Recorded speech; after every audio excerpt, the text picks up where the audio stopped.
we were talking about how men and women were made to be a solution. This can have big applications as far as your work, your calling, or your career. However, I want to start with the micro, just as God did in Eden. It's true that the first thing God gave Adam was a job, so he could learn responsibility, work ethic, patience, endurance, and practice to be a servant. All of these characteristics are important before you get married, okay? That's why I tell ladies, make sure he has a job before you marry him, because he needs those skills. Because men without a job, they get funky, all right? Now, if you are married, how are you a solution with your spouse? What is it that you can help them with, serve them with? Why are you here for them? How do you serve them with excellence? Like, just go through your mind. In the last week or two, what are specific examples of you showing up for them without being asked and serving them? What are the ways you think of their needs and prepare yourself to be a solution for them? You know your wife's going to have a bad day, you send her flowers ahead of time at work. You know your husband has a big decision or he's stressed out. Before he leaves in the morning, you kiss him like you did before you were married. If you're not married and you're still at home, how are you a solution for your parents and your family? Being a servant is always a requirement to become a solution. How are you a solution to your children? If you have children, it's much more than providing physically.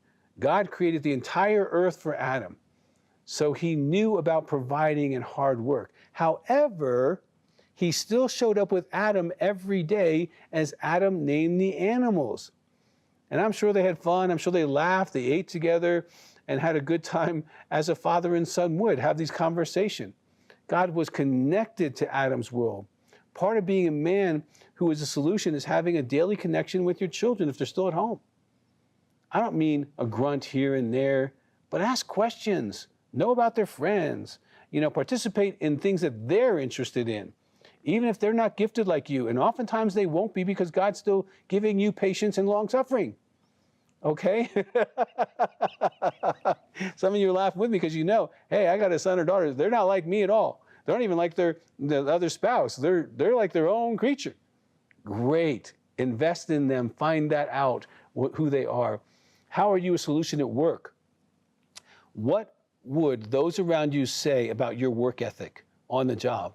Are you respected? Do you bring creativity to your job? Do you show up with ideas to improve things? Do you pray for those you work for or work with you? Are you actively seeking problems to be solved? That's what it looks like when you really believe you were sent to be a solution where you work. I have an incredible team of people. They're all called, they're all supernaturally gifted, and they all know they're on task for Jesus. And that's a great environment to be in. At church, are you just attending? Are you serving at church? Are you a solution at church? We only grow spiritually if we serve. Just eating spiritual food makes you fat, but not very useful. Serving is our spiritual exercise, and it makes us grow stronger in our faith. Absolutely. Do you serve in the community in some way?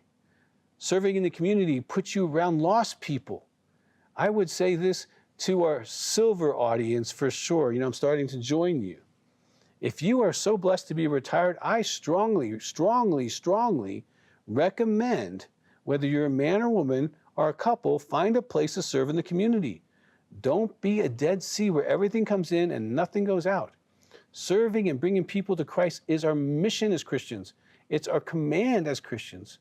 So I definitely see retirement in our culture as you refining your solution and moving toward it with vigor, because you have the resources and the time to commit to it. God has placed you in your particular Eden, your family, your friends, your church, your work, and the community for you to be a light where you are. We as men sometimes focus on what we're good at and measure ourselves by the things we are good at instead of looking at ourselves holistically. If there's an area or more than one that's weaker, then that would be an area of focus for you as a man or a woman to get stronger in that area. I recommend that you only take one area at a time to focus on and grow in that area, kind of get that ground underneath your feet, okay? Get around men, and if you're a woman, women who are strong in that particular area so that you can evolve quicker and you'll find yourself getting stronger. For me, I was in a CEO group of Christians, and we got together and we all grew in different ways as we stayed in a relationship for over 2 decades. So choose a focus, choose some friends, grow in your walk with the Lord, and you will find out more of why you are here. You know, as a psychologist, we've helped lots of guys get free from addictions and stuff like that. And what was interesting to me is they go to groups every week. How many of them, by going to group and serving in that way, absolutely for free, found their spiritual gift was to actually give counsel and wisdom to people? And these guys were a mess when they started, but the wisdom starts showing up and they start seeing God using them and start ministering to them. They start discipling men. And half of my staff became from those groups of servants. So serving is a great way to see God move you to the next level. You remember the talents, the guys who served with excellence, God had a greater idea for them. So my encouragement is to seek out from the Lord and what He's bringing to you, what solution you are. For more content and resources to help in your healing journey with Christ, make sure to follow Dr. Doug Weiss on Facebook and Instagram. If you'd like to share full episodes of this show with friends and family, subscribe to Healing Time Ministries on YouTube, and feel free to leave us a comment on any of Dr. Doug's social media platforms. Our team would love to hear your feedback and learn how Healing Time is impacting your life, your church, and your ministry.